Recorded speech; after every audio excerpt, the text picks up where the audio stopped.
Oh man. Okay, so I want to shift the tone a little bit, right? Okay. So we talked a lot into kind of some of the heavy stuff, right, about the trauma, and we talked a little bit about the domestic abuse situation that you were, part of, and not necessarily part of, but it was a part of you. I got to go through it. Yeah.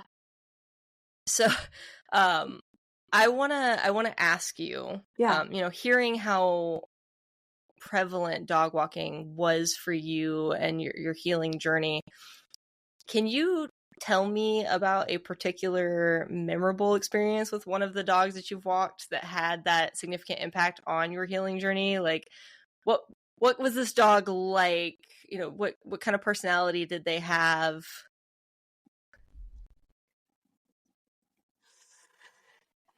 Getting that down to one dog is kind of like, hey, what's your favorite movie? I had a feeling that there were multiple when I started asking this question. I was like, oh, there's probably going to be multiple. No, it's a really good question. It's just, like I said before, it takes a lot of experiences, and because you have to learn all of this. It's just not like I walked into a client's house one day, saw this adorable Right. dog named Smitty, and was like, problem solved. I got it all figured out. I wish it was like that. Damn, everybody needs a Smitty if that's the case, right? Like, get you a Smitty right now. Oh, Smitty was so cool. He had the longest eyelashes in the world. Like, Maybelline should have gotten a hold of this dog and been for him. Also not a product placement ad, by the way. Yeah. Just a reference for more old people. I don't know if any young people know what Maybelline even is anymore. Does Maybelline even exist? Or are we I think it still exists. Revlon? I'm pretty sure it still exists. I just don't think they have their maybe it's Maybelline. It was definitely not Maybelline with Smitty. It was genetics with this dog.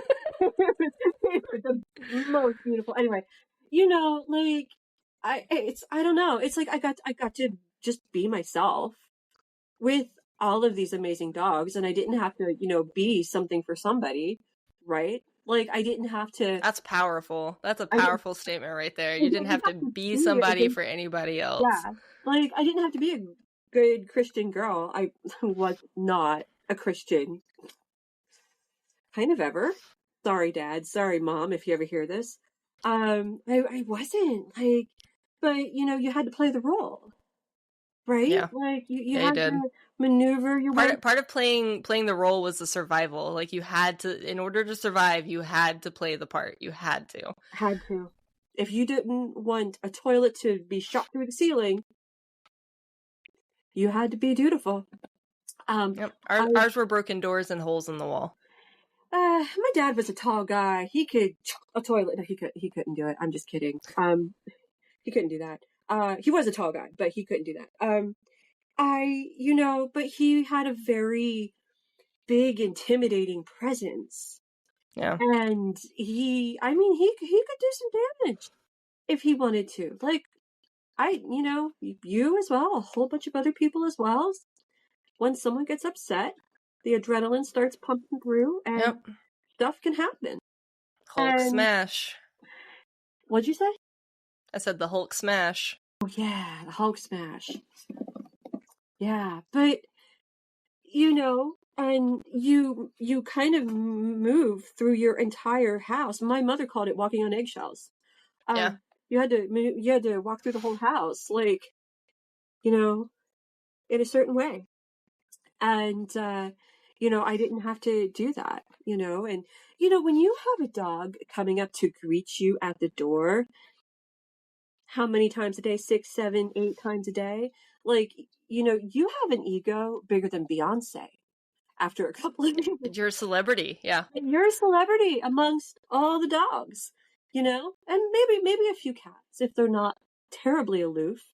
But that's a game changer. Like, I'm just here to take you on a walk and give you some fresh water.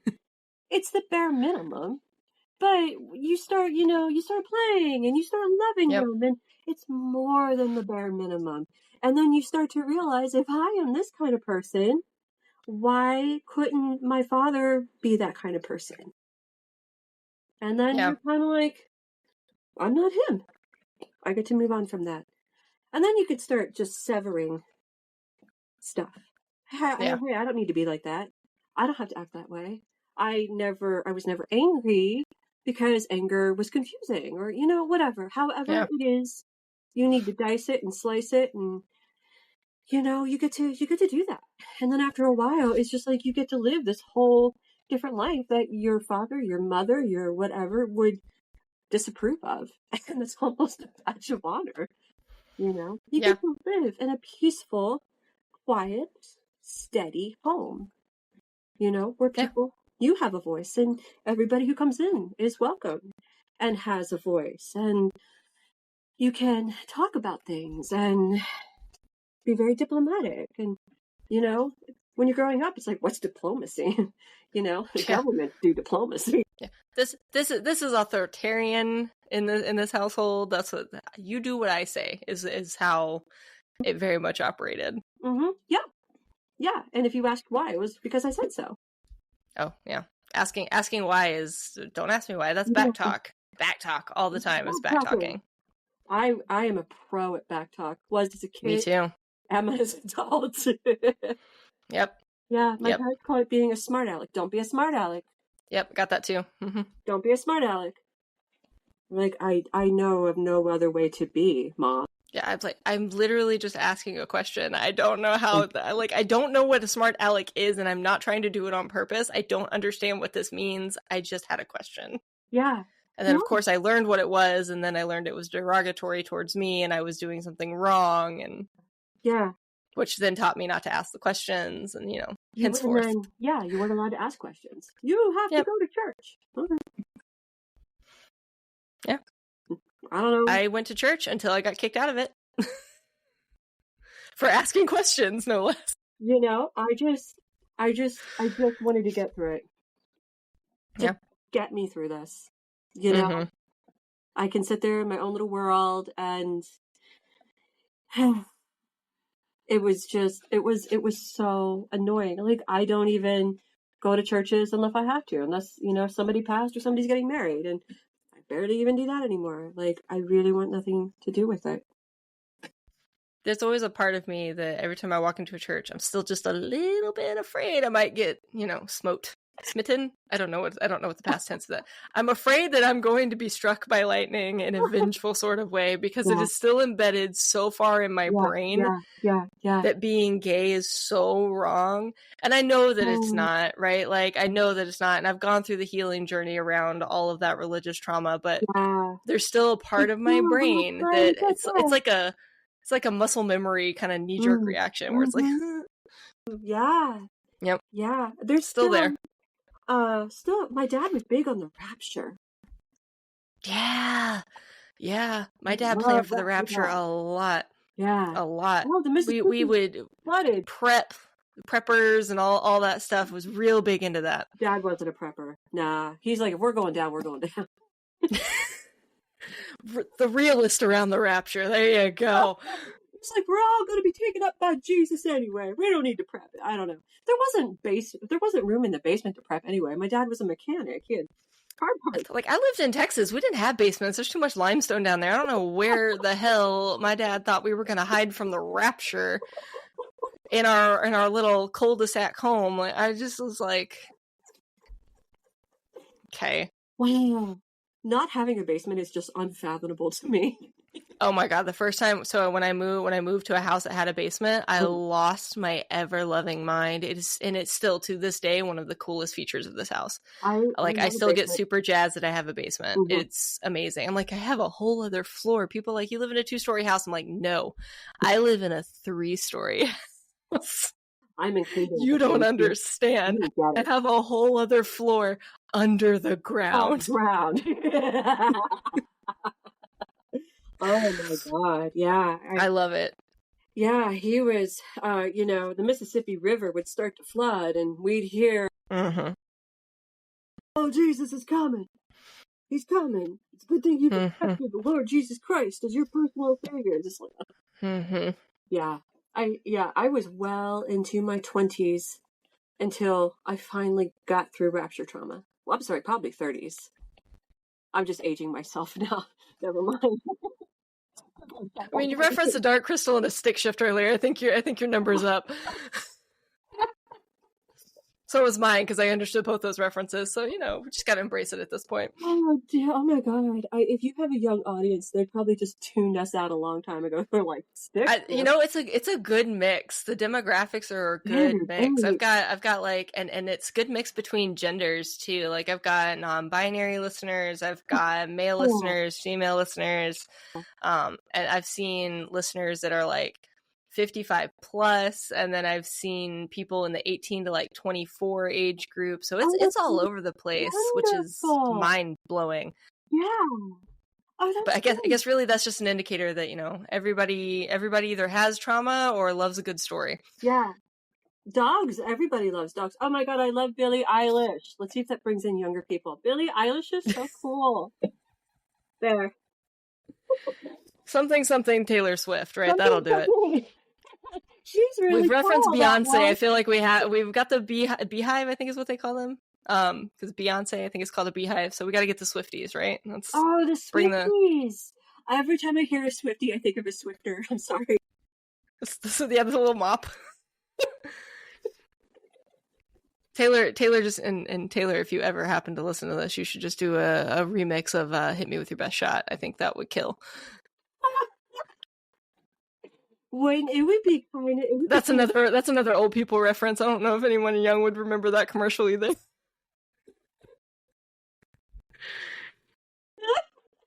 Oh gosh. Oh my God, that would be cool.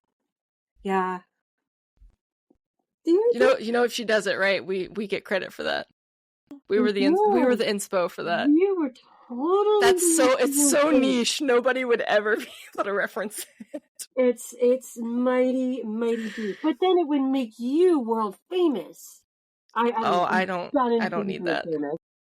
I don't need that. I just need a couple people to like listen in and hopefully help. Yeah. Like they feel listened to and heard, and maybe find some community in the space. That would do it for me. That'd be good. I don't need that level of fame. I would not be good as a famous person. No. I would get in so much trouble. I don't even think the best PR firm like Tree Pain could help me out. Like she'd quit. She'd be like, this bitch ain't worth it. No. She'd be like, I cannot help you. Yeah. She'd be like, you are an unsolvable. No. Oh, I'm okay with unsolvable and unknown. I'm okay with that. Oh yeah, me too. Yeah, I'm okay with it. And I used to not be. Yeah. I used to, and a lot of that came from how I was raised, and maybe you'll relate to this too, right? Like a lot of it was just playing that part, and I was playing a part that was nothing close to who I was as an individual. It was nothing like me. None of my personality was me. I wasn't authentically me, and I was this fake shell of a person moving through life, doing what was expected of me and what people told me I had to do, and I didn't even know who I was. And there was a point where like I had zero trust in myself because I didn't know who I actually was. And if I didn't know who I was, how could I trust myself? How could I know I was making the best decision? How could I know that leaving my situation, because I left home at 17 after a fight with my biological father. He threw me over a couch because one of my friends at the time in high school, we were at her house and we were playing, she had a pool. So we were playing in the pool, and her mom saw the bruises that I had on my body. And she asked me about them. She pulled me aside, and she was like, are you okay? Like, where did all these bruises come from? And, right on cue, playing that part, I was like, oh, I just play a lot of sports. I get hurt a lot. I'm very clumsy, which was still true. I played a lot of sports. I was very clumsy. I did get bruised a lot. That's not what those bruises were from, though. But that's what I told people when they asked. And it was a very plausible story. But this woman, something about her intuition just clicked, and she did not believe me. And she was the first person to never believe me. or she was the first person to decide to do something about it. And so she called CPS. And so CPS came to my house and fucked shit up for me. Like, that did not go well. Yeah. Yeah. And I know she had all the good intents, and I don't fault her for this at all. Yeah. But, you know, she called CPS. CPS came over. They did their... It wasn't helpful. They didn't do anything that was helpful. They didn't help me out of that situation, right? Right. All it did was make it worse. Yeah. Yeah. And so my parents played their part, the loving family, the house was clean, and the food was in the pantry and in the fridge, and because they called to schedule time. And so they had time to prep the house and make it look pristine and like make it look like everything was fine. And so CPS showed up, they did their thing, they deemed that it was an uncredible report. And then as soon as they left, and my dad watched them out the window, and as soon as the CPS car was gone, he stormed out of the house and was like, this isn't over, right? Like, you're in deep shit when I get home. And he slammed the door and he walked out. And then he came back through it because I had started out behind him and trying to like plead with him and be like, Dad, no, like, I'm sorry. Like, I didn't know. I didn't tell her anything. I swear. He turned on me, rounded. And it was one of those moments where it was like life flashing before my eyes. Like, he rounded so quick. And I mean, he closed that gap and was in my face. He picked me up, threw me back in the house, and then picked me up, threw me again over the back of the couch. And then he was like, I told you, you were in deep shit when I get home. You stay in this house and you do not leave. And he left. And that was it. I packed up my shit and I was gone. I left the house at 17 because I was I was afraid. I was afraid he was going to kill me when I came back, or when he came back. Like, I thought I was dead. Yeah. And so to me, it was a preservation of life. Like, I was afraid I was going to be murdered. But that moment was just like, I didn't trust myself. I was like, I don't know if this is the right choice. I don't know if I'm making the right call. This is probably going to make this worse. I have nowhere to go. This isn't the right choice. And because I didn't trust myself, because I didn't know who I was. And I second guessed it. And I knew that the longer I second guessed it, the thinner the window got to escape. Yeah. Yeah. And so I had to make a judgment call. And I ultimately wound up trusting myself, which was huge. Because that was one of those pivotal moments for me in my life where I got out. I got away. Yeah. And it was, oh God, it was terrifying though. I can't imagine. It was terrifying. I can't imagine. I'm so sorry. Oh my God. Do you want to see a picture of a dog? Like, I have a picture of my dog on my phone. That's like therapy. It's my background. Oh my God. Yeah, it's insane. Like, that is insane to me. It's crazy. Like, I'm so glad you're here, but why bother to have children if that's how you're going to treat them, unless you want to treat something like that. But Jesus. Oh, I was an accident baby. I was 100% an accident baby. I was not supposed to exist. There was no plan for me. Maybe you were an accident to your parents, but I don't think you were an accident. No. Oh, I don't believe that I myself am an accident anymore. I probably did when I was, self-deprecating and not on any sort of healing path. But yeah, my mother definitely said that there was surprise babies and accident babies, and yeah. That's a good way to look at it. But my biological parents did not want me. Yeah. They already had my sister. Well, they had my half sister. My dad didn't have kids. And he never really wanted them. So yeah. I was not planned for. Yet had. Yeah. Yeah. My mother was not planned. And that is part of her story, which is very interesting. And one of the reasons probably why, like, the house that I grew up in was the house that I grew up in. And I hope she never listens to this, but I do not think for a moment that my mother married my father for pure love. I think she wanted to get out of a bad situation. And I know that And that happens. That that happens a lot. happens a lot. My grandmother did not want her. Like, my grandparents' marriage was failing. And this is obviously long before I'm born. But yeah, like, my mother was not wanted by her mother. And then when she met my dad, my grandmother, my father's mother, had another girl in mind for my dad, but she moved, her and her family moved to, like, I don't know, across the country or something. And like, my parents met on a blind date. And that's how that happened. Like, and my grandmother did not like my mother. So my mother is almost Shakespearean. Like, the way mothers don't like my mother. It's crazy. Yeah. It's crazy. But yeah, it was, it's it's what has caused a lot of her kind of unresolved emotional baggage, issues, trauma, all of that stuff. And then when she had kids, it was, I mean, that's just a whole different level of, you know, and we were always asking her all the time, what's the matter? What's the matter? What's the matter? Because there was always something the matter with her. Like, Yeah. there's clearly something up with you. And Yeah. yeah, it is. And it's weird to see, and I didn't see this in the moment, right? This was something that I learned later on as an adult. But for me, it was weird to explore the thoughts of going from being a little kid and asking my parents, what's wrong? What's the matter? And being genuinely concerned for this person that I loved, Yeah. to moving into a place of fear and what's wrong? What's the matter?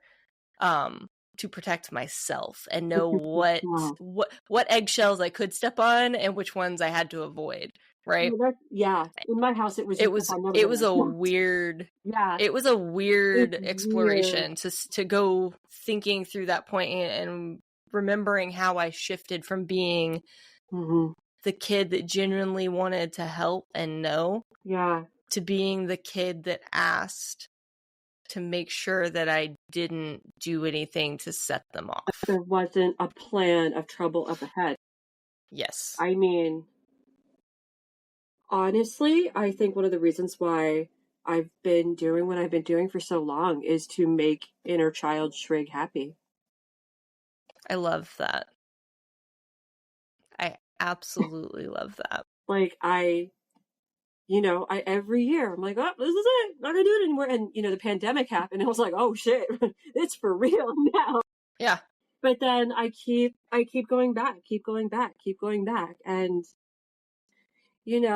nothing makes inner child happier than playing with dogs and cats all day. I have no other explanation, because that's the one. I love that. You can see your eyes light up, and when you go back and you watch this, right? Yeah. You'll see in this moment, you'll see your eyes light up, and you'll see the smile kind of like creep on your face, and it's like, I feel like that was your inner child just kind of coming through for a hot second, being like, yes, this is the thing that makes me happy. This is the thing that makes me happy. Yeah. I mean, that's not to say that I don't still bitch about it. That's not to say that that's just life, right? Today. That's also inner child Shrig too. Oh, I'm getting strong. That's also inner child. But I have something to look forward to every single day. I'm very lucky that I have that. And if it wasn't for these dogs, if it wasn't for, the cats and whatever, I mean, what the hell would get me out of bed? I don't know. I don't know. I would stay in this house if I could all the time. And I would not be where I am on my healing journey if it wasn't for this entire experience. I would not be here. I would probably be like in the cocoon, all shelled, and don't look at me, don't talk to me, don't do anything with me. Yeah.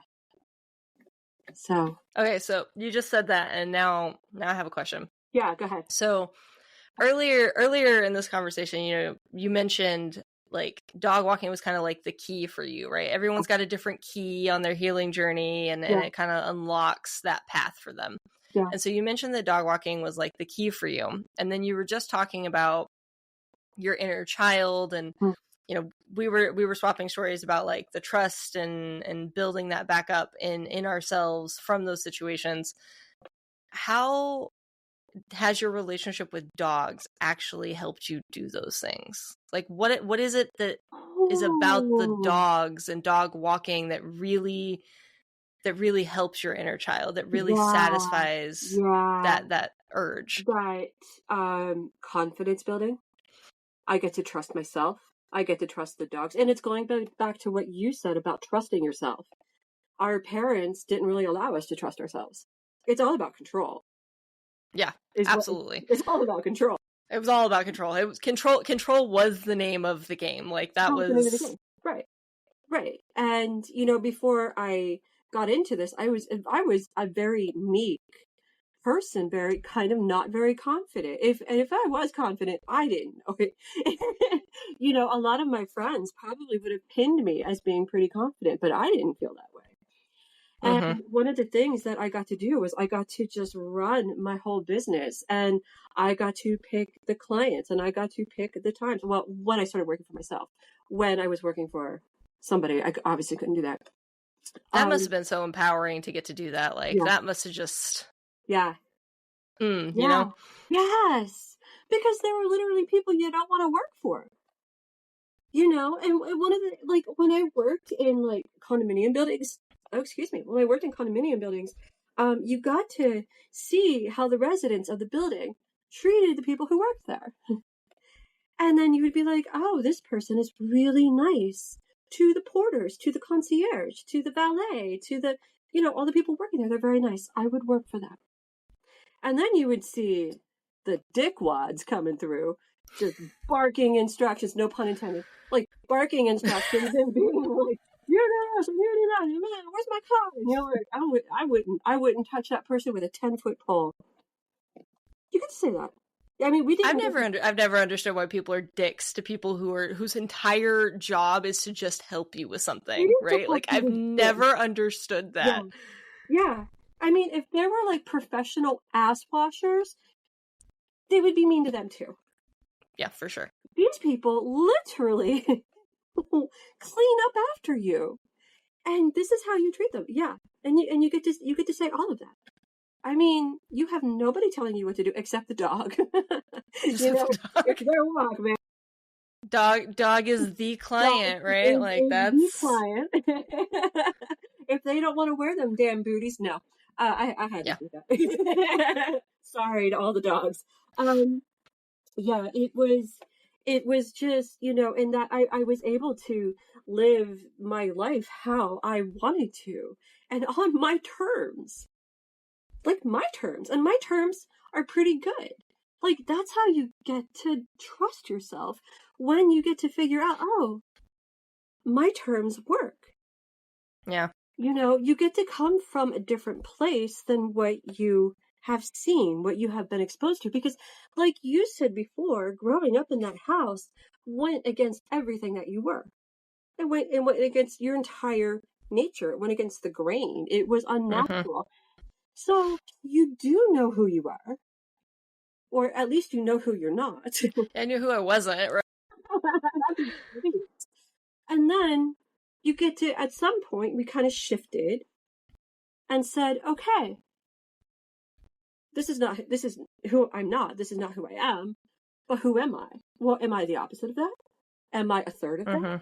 Am I, you Mhm. know, am I not even this at all? And not even the opposite of this at all? Am I something else completely different? Yeah. Yeah. This has been a huge lifelong lesson. It's really interesting because before I started, I was hanging out with a friend of mine. And this friend of mine is like, we all have that friend that points north for us.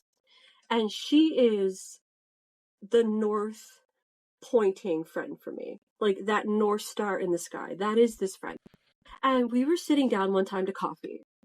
And I was telling her, oh my God, this is happening. And this is going to be, this is what's happening. And she's like, you know, this is going to change your life. This is going to change your life. And she was right. And I knew she was right at the time. Those words were coming out of her mouth. I knew she was right. Because, like, the moment I got this job, like, kind of a huge part of my life started to fall away. Like, friends that I had were, it wasn't like instant, but it was like a few months later, we were no longer friends. Either by just drifting apart naturally, or, we actively kind of disagreed on something and went our separate ways. I ended up losing my apartment. Like, I couldn't afford it. I lost my apartment. And I found somewhere even better to live. I found even better friends. Was it awful? Yeah. And I mean, if you read tarot, it's like the Tower card describes exactly what happened. I'm very for that and I shit you not. This is not an exaggeration. I shit you not. Every tarot reading, even with people that I've been like questionably like, you don't know what you're doing. They do it for like kicks at company parties or whatever. Yeah. Every single tarot spread that I have ever had in my life has that fucking Tower card in it. Every single one. Every single one. I'm so sorry. That I've ever done, and I have done quite a few. Want me to go pull out a deck and see if we get the tarot? I bet you get a Tower card. I would almost bet my life on it.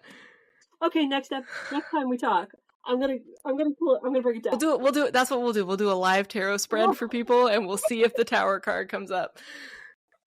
You'll have to like hold the cards up to the camera so everybody knows it's not rigged. Like, I would bet you though. I'd bet you though. I would not cheat you like that. I would not do that. I would be like, oh, I'm gonna slip the tarot card on the top for her. Guarantee you, it'll show. It'll pop up and be like, hey bitch, how you doing? Girl. By the way, I envision the Tower card is just like my gay best friend at this point.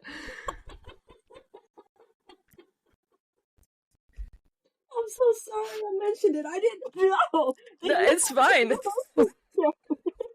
It's fine.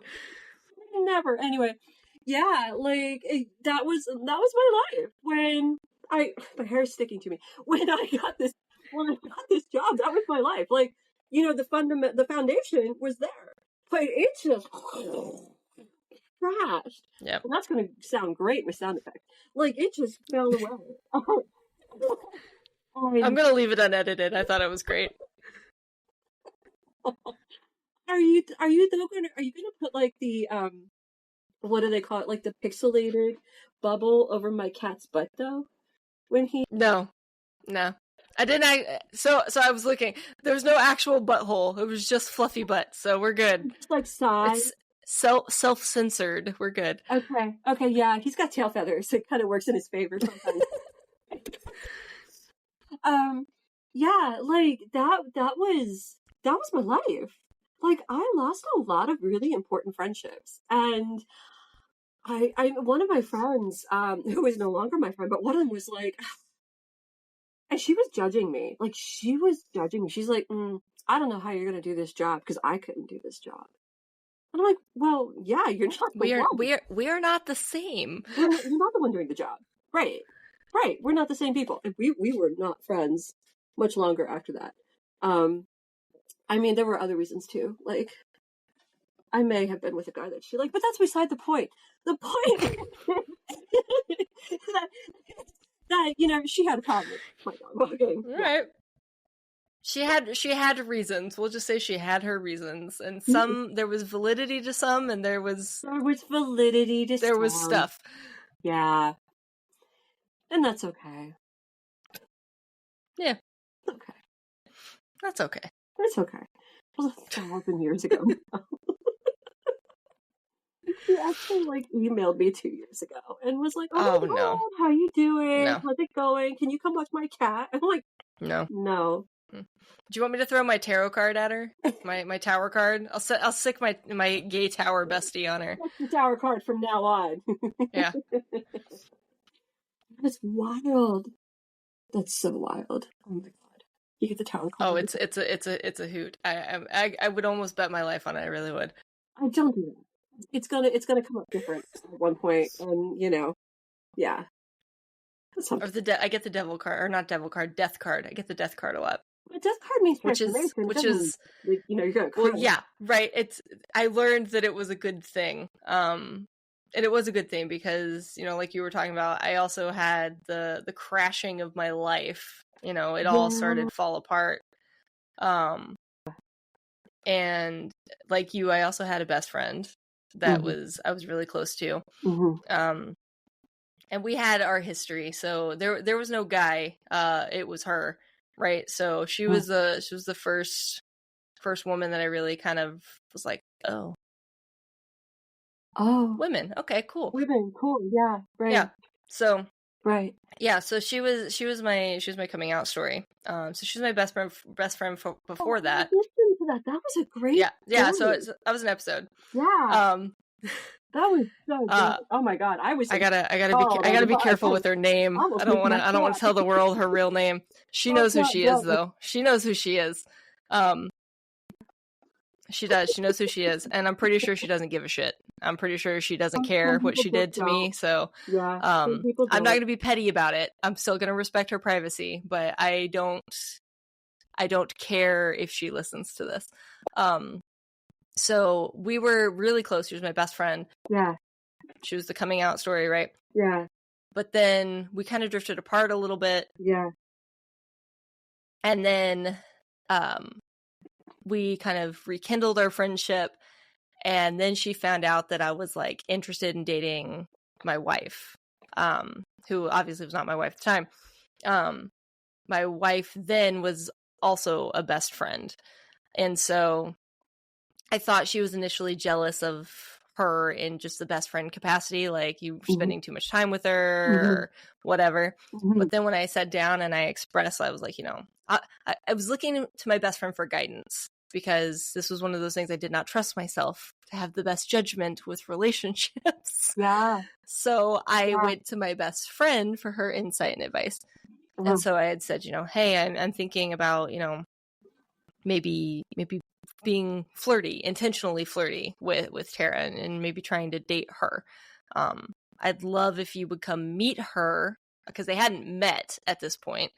I was like, I would love if you could kind of like meet us up for drinks and just kind of gauge, give me your gut instinct. And so remember, she's never met Tara before. Never. She doesn't know who she is. She's never even seen her.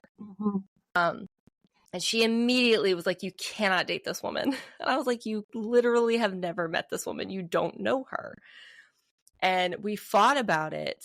And it got to the point where she gave me an ultimatum. And she was like, well, you can either be my best friend or you can date this woman. Yeah. And I was like, well, I'm going to go date this woman. All right. Which sounds really shitty, right? To like choose somebody over your best friend, right? You made the right decision. Yeah. And you're not totally did. Yeah. I totally did. Right? Like, dear wife, so this is yeah. So you were talking about like learning to trust yourself, right? And like the decisions that you were making, and how some parts of your life just fell away, the parts of your old life, right? The people that weren't supposed to be in it, weren't supposed to be there. With this choice that you made to become a dog walker, right? Like with this choice that I made this, and this was right after I made this choice to like start changing my own mindset and really start healing from some of the things that I'd experienced in my life. Yeah. I felt like my wife, Tara, I felt like Tara gave me that. There was just something about her that I felt this insane amount of calm with. Yeah. And I can't really describe it, but like she calmed my soul at a very intimate level. And whenever I was around her, I just felt like it just felt so easy, and it felt right. We felt that connection. Yeah. And it wasn't even an intimate connection. We were just friends. Right. Right. And so, when that potentially had or rather when it had the potential to change, when I was like, I think I might actually romantically like this woman. Like I want to kind of see where that goes. And for this best friend of mine to not be like, oh yeah, I'd love to meet her, which to me is a normal friend response. That's a For normal her best to friend response. immediately shut it down Yep. and then issue me an ultimatum, I was Yep. like, Mm-mm. no. Mm-mm.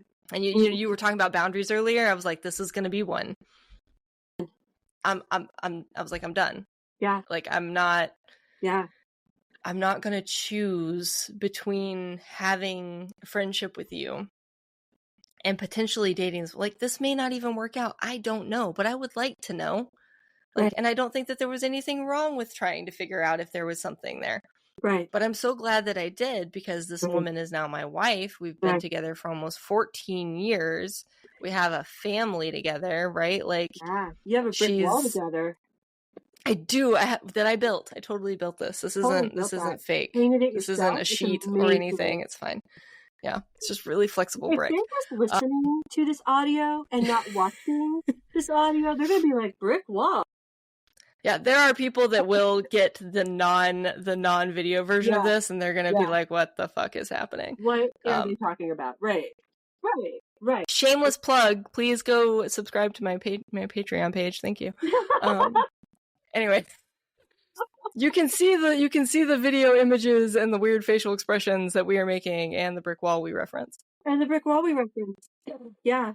No, I with this friend, she was a friend that I met here, and it was kind of like we clicked, and it was really cool. But then, like, time went on, and it was just like, I don't know, there's like not a tactful way to say it, but I was just living a single girl life.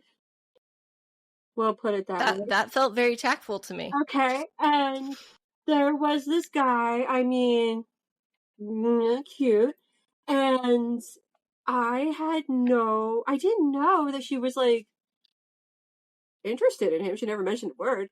And things happened, and I didn't tell her at first, because it was like, oh, nobody needs to know about this, and nobody needs to know. It's just something I'm doing. And she found out through somebody else that wasn't me, and she got really mad at me about me not telling her, but I suspect it was actually she wanted to be with me. And that's okay too. The friendship worked for a while until it didn't. And then I made decisions and she made decisions, and apart we went. And that's okay. And that's okay. What's really important is that the people who have always been with me are still with me. Oh yeah. You know, like, you have your tried and trues, your ride or dies. Yeah. They're still here, riding and dying with me. Yours are apparently still fumbling into a lake of hot lava with your power card. I've got one ride or die bestie that's not my wife, and you know what? I'll take quality over quantity every day. I will take quality over quantity. Yeah. And my bars are really high. Like, I have insane, probably semi-unrealistic bars. I think that's a Virgo thing. I think it's a logical person. I think it's like, I think astrologically, like, it's a trait, but I think, like, I agree with you. I think logically, like, and maybe it's just a result of the trauma that I've endured, that I'm just like, I am not fucking around with anybody. Like, you're either here for me or you're not, and I'm not wasting my fucking time dealing with. I don't like drama. I don't want to deal with your bullshit. Like, I am not here to heal you. Like, I'm here to heal people, but I'm not here to take care of your. Yeah. Like, I can't heal you for you, right? Like, healing is a journey you have to go on by yourself. Yeah. And there might be people that come in and join that journey at different parts. There might be people that kind of help. You talked about a North Star, right? There might be people that kind of help guide you in certain ways, and depending on your belief structure, there are some people that will say, like, oh, it was like divine intervention, or it was fate or destiny, right? And all of those things are valid, right? Because I think there's a little bit of balance to how you navigate life. I think some of it is universe, fate, destiny, God, if that's your belief structure. But a lot of it is also choice and free will, right? And the two married together are really how we go down these journeys. And Yeah. you know, for me, I just was like, Yeah. I have put in the work for myself. Clearly. I had to heal me. There were people who joined me on different parts of that journey who are no longer in my life. Yeah. Yeah. There are people who joined that journey and taught me something new. Yeah. There are people who joined that journey and gave me something new to heal from. Yeah. So none of those for a while, please. Thanks.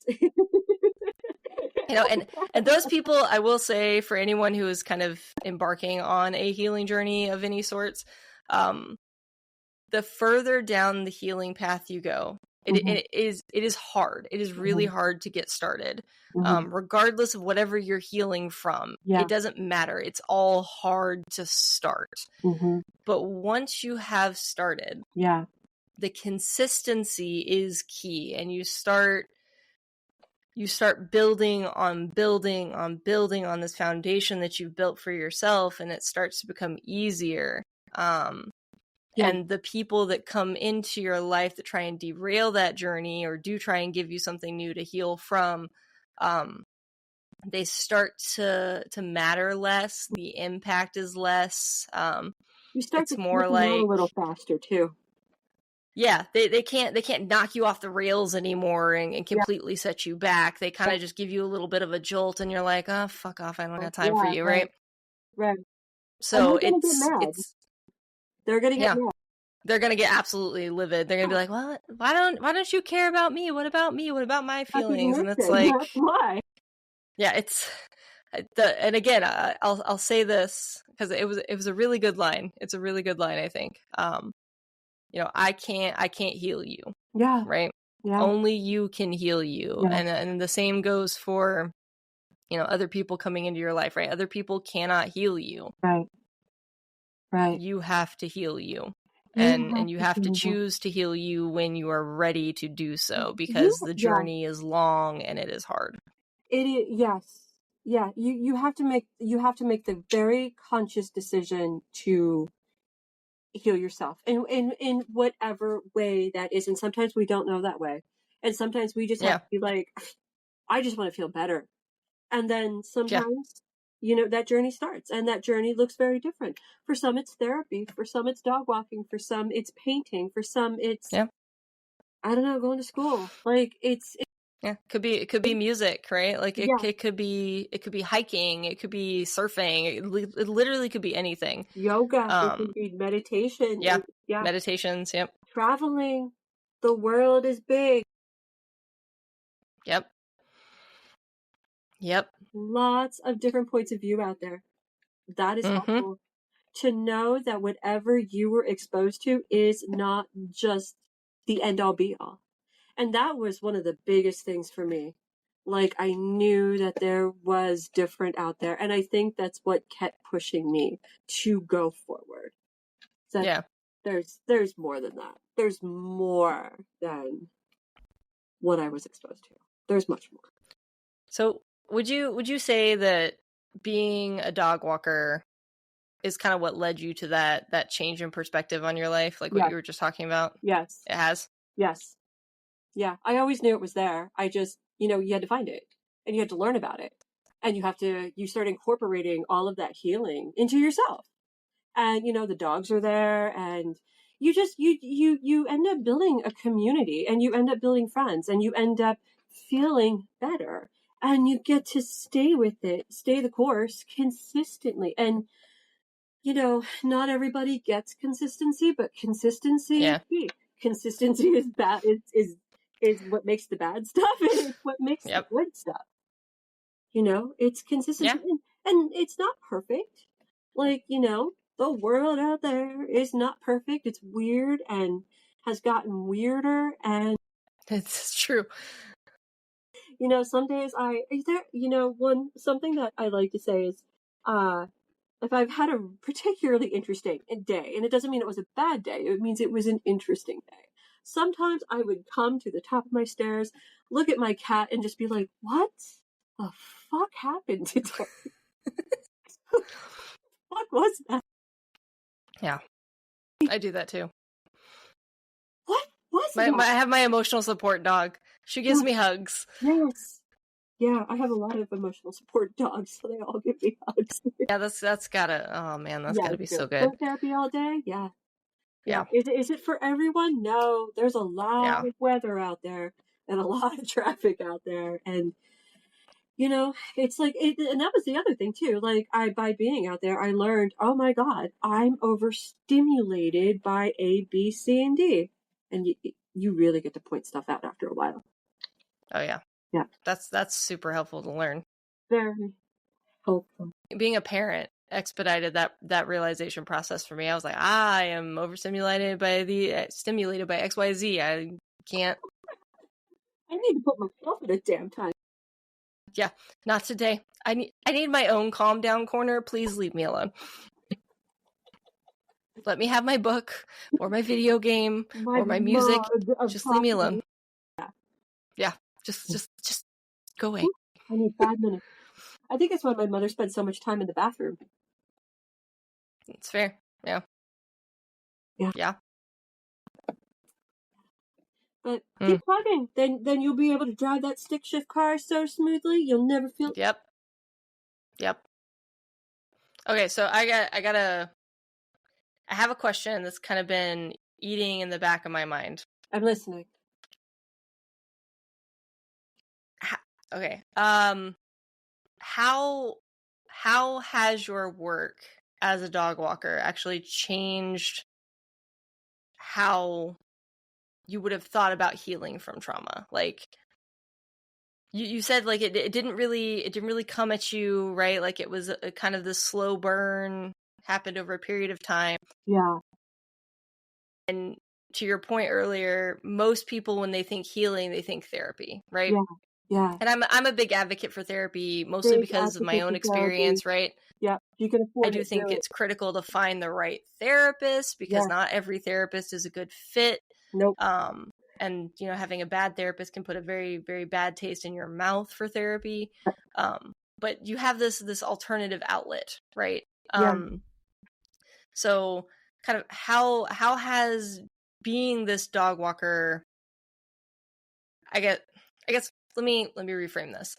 So what advice would you give to somebody who is actually maybe seeking a healing path, right? Somebody's listening to this podcast and like, you know what, I am in a similar situation with my parents, or trying to recover from religious trauma, or whatever their situation may be, right?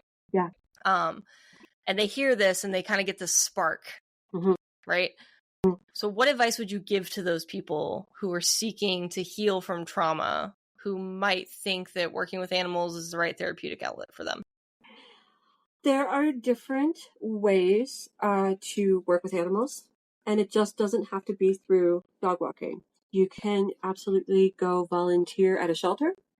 You can, in some cases, volunteer at veterinarian clinics.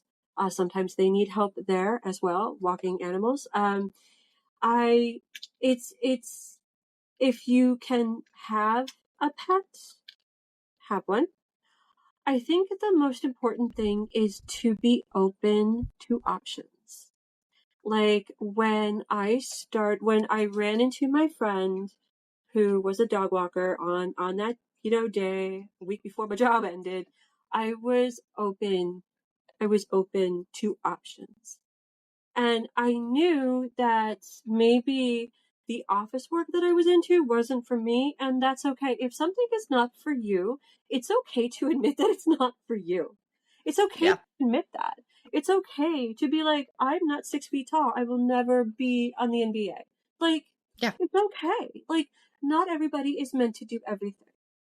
But if animals are your, you suspect that it might be your way, or it is your way, then keep an eye out for opportunities to do these things in whatever that may look like for you.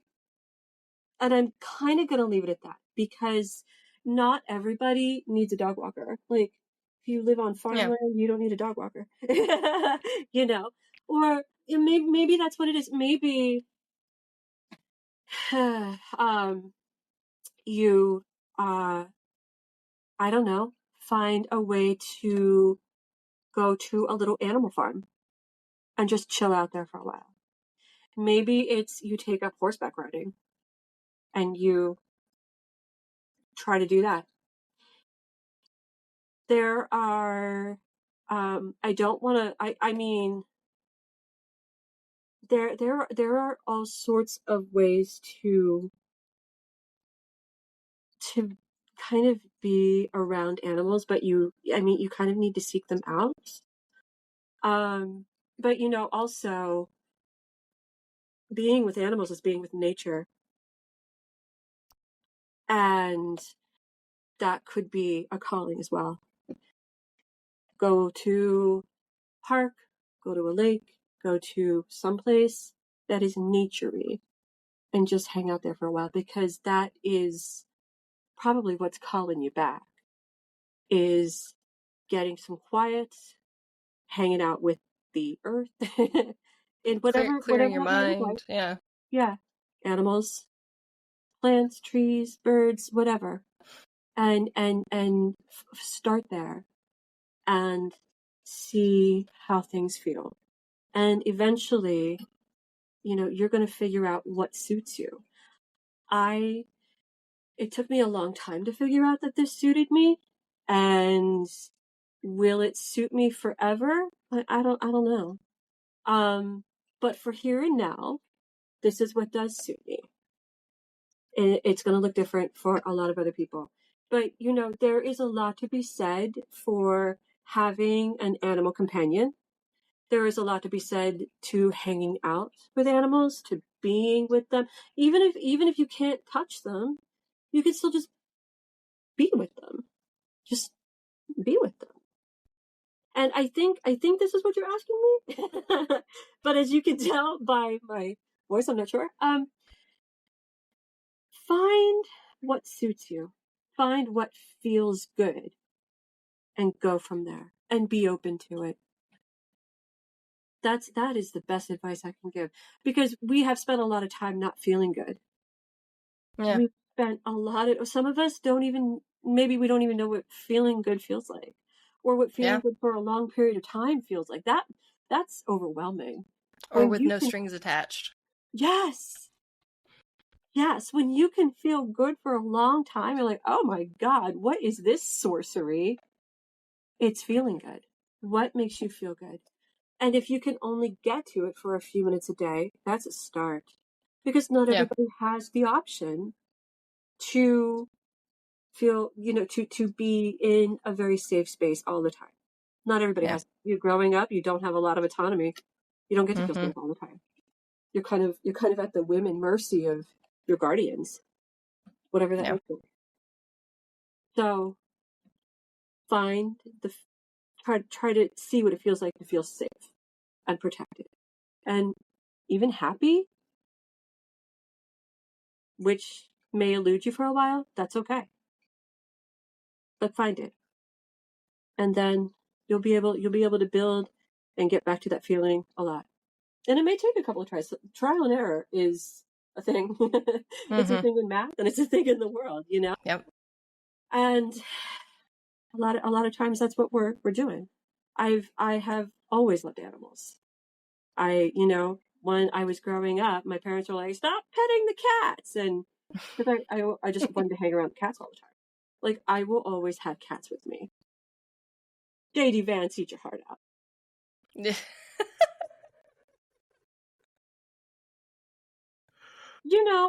But why are men like him so dismissive about cats? That's an interesting question. And it's all about control. It's all about, you're not allowed to feel happy because happy is wrong. Have cats. It's great. It's like, you will find it. There are options. There are solutions. Watch them. Look for them. Not everything is all unresolved and no solutions, and That's not life. Even though a lot of people want you to feel that way, that's not the way it is. You can work through things. There is a light at the end of the tunnel. It's going to be different for everybody. For you, it's, I don't know, maybe this podcast or your children or your wife or the brick wall. And for me, it was animals. That was just, I don't know, my homeostasis maybe. It's really interesting that my parents kept trying to keep me away from them. Yeah. I just recognize that now myself. Like, that's really interesting. That is really interesting. Yeah. I mean, so I know. Yeah, I know you've been on this tangent, but like a good one, like of just really good advice, like really good points that you just made. And I just looked at the time clock on this and realized that this is a very long podcast. I might have to chop this into 2 parts somehow. I don't know how I'm gonna pull that off. So to wrap it up, try and continue on that good advice that you were just on, right? Like if you had to sum that up, like what do you really want people to take away from hearing this podcast or hear you tell your story and share your experiences with them? What do you want them to know? What do you want them to take away? Resolution is possible. I love Healing is possible. There are better ways and better versions of you and how to live. And it's very important that we keep pushing forward and finding them. And it may take a while to do it. You know, a lot of us grow up, those holes are dug pretty deep for a lot of us. There's a lot of deconstruction to go through. There's a lot of, self-esteem issues to go through. There are a lot of, control issues you got to work through. Like there's a lot. It is heavy. And it's not easy because it is so heavy.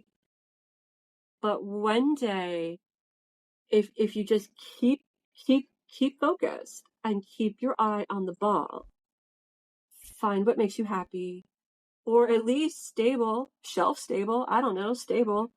Yeah. And start in that direction. And then eventually it's just going to lead you out of whatever you're in, and you're going to see better days. I think a lot of times people don't realize that there is, there are solutions, and you're not always going to feel this way. You're not always going to feel crummy and controlled and manipulated and gaslit. You're not always going to feel like that because you can move out of those situations. You can do it. And find people that you can talk to about it. I mean, really good people. And sometimes those people are hard to come by, but it's important to find them. Yeah. And stay consistent. And then eventually you're going to find your way out. And then you're going to be like, oh, that light was here all the time. And it is. And it is. And, you have to want it. And you have to want to heal. And you have to be able to face that fear. Because, boy, there's some shit in there. And it's scary stuff sometimes. It's really scary stuff. But, it's possible. It's absolutely possible. Dog walking helps. I love that. Your inner child would be so happy to hear that message, I think. Inner child is pretty happy, especially on potato chip days. Yeah, you know what? Mine too. Mine too. Inner child work is really important. It's really important. I did a whole episode about inner child work. And I still cried. I still cried, like going through those things. So it's I want to hammer that point home. It is, and it's not stupid, and it's not silly. I don't care what adult told you that it was. It's not. Yeah. It's not. Play is important. Play is important. Oh, and that's the other thing I do. I play all day. I play all day. I mean, not all day, but Yeah, you know, yeah, yeah. Yeah. You know, that stuff is important. Creativity is important. Outlets are important. Like, there's so much that's important that is taken away from us. And we gotta claim it back. We gotta get it back. And it is ours. Yeah. It's ours. We just have to put up the boundary and be like, no, this is my playtime. And if I want to finger paint, I'm gonna finger paint. If I'm gonna bite your booty, that's what I'm gonna do. Don't bite anybody's booty. But please don't. Yeah. Disclaimer: don't actually go around biting butts. Finger painting is okay. Finger painting is great. Yeah. Do what excites inner child. The resolution's out there. It's just different for everybody. I can't give you that answer. Yeah. No, I think that's a good way to end this series. Just talking about. I'm running out of joke. the resolution is possible, you know, and you may not, you know, you may not be able to see the light at the end of the tunnel. Certainly. Especially as you get started, you probably won't see the light at the end of the tunnel. So set expectations accordingly. Yeah. But it is there. Yeah. It is there. And you know, I wish. I think about your story, and I think about what you've shared, and then it's got me thinking about my story as well. Aww. And I wish somebody had told me when I had started my healing journey that just to give me expectations, just to let me know that, like, yeah, this is going to suck. You're going to dig deep into some things that you thought were buried or things that you didn't think bothered you. And sometimes you're going to uncover shit that you didn't even realize bothered you, but it bothers you at your very core. Yeah. And it's going to hurt. Yeah. Yeah. And you know what? I could have, as long as I had those expectations, I think I probably could have set forth on it a little bit stronger. Would have been less afraid, I think. And obviously everybody's different, but, you know, like I said, hearing your story kind of got me thinking about mine. And if I'd had somebody kind of giving me that message that resolution is possible, there is that light at the end of the tunnel, right? Yeah. I think it would have really been helpful for me. So I think that's a very powerful message to end this episode on, for sure. And I appreciate you sharing that with us. I'm so happy that you hung out with me this evening. I really am. I'm thrilled that I got to do this. I was a little nervous, like, for the past 2 days, like, oh my God, what if I can't give her anything to work with? Like, what am I going to do? What if I'm, like, tired that day? You know, like, you know, because those days happen and I get quiet and I need to think, you know, but yeah, no, this was so much fun. I would love to come back. If you will have me back, I would love to come back. Yeah. Honestly. Of course. Of course. Hit me up one day and be like, hey, I ran out of material for 3 episodes. Like, I need a break of telling my own story. Come tell people more of yours. I mentioned this off record, but I hate talking about myself. So every time I do one of my own episodes, I really have to dig deep, and I really have to kind of revisit a lot of those feelings and those thoughts, and I kind of go through a little additional healing myself. So, but it's nice to take a break from it. Yeah, and be like, we'll talk about this crazy bitch over here. I had a great time. I'm so glad I should wrap it up because I don't know how I'm going to cut this into 2 parts. But you make it. Thank you. Thank you. I might, and I'd be set for the rest of the year. Thank you. I had so much fun. I did too. I had a good time. And had a good time. Yeah. So take care of yourself. Thanks. Yeah, I will. I appreciate it. Yeah, I will. I'll take care of myself. Yeah, you should too. I'm getting tired. For anyone curious, I'll stay tuned and I'll give you the information on pulling the tarot card reading. You guys can tune into that little short video for that one. God, the next time we get together, can we do a tarot card reading live? Yeah, I'm down with that. We'll sort it out. I'll contact you. We'll sort it out. Yeah, we'll sort it out. And as always, you guys know I like to end with my famous tagline. It may not be fine right now, but it will be. And I think this story was a good piece of evidence for that. So just remember, keep it up, keep going, chin up. And while things may not be okay, it might be crumbling around you right now, resolution is possible, and there are lights at the end of these tunnels that seem just full of dark. So keep at it and keep going, and then we'll see you guys next time for the next episode. All right. Bye. Thanks, Shrig. Thank you, Dani. Good night.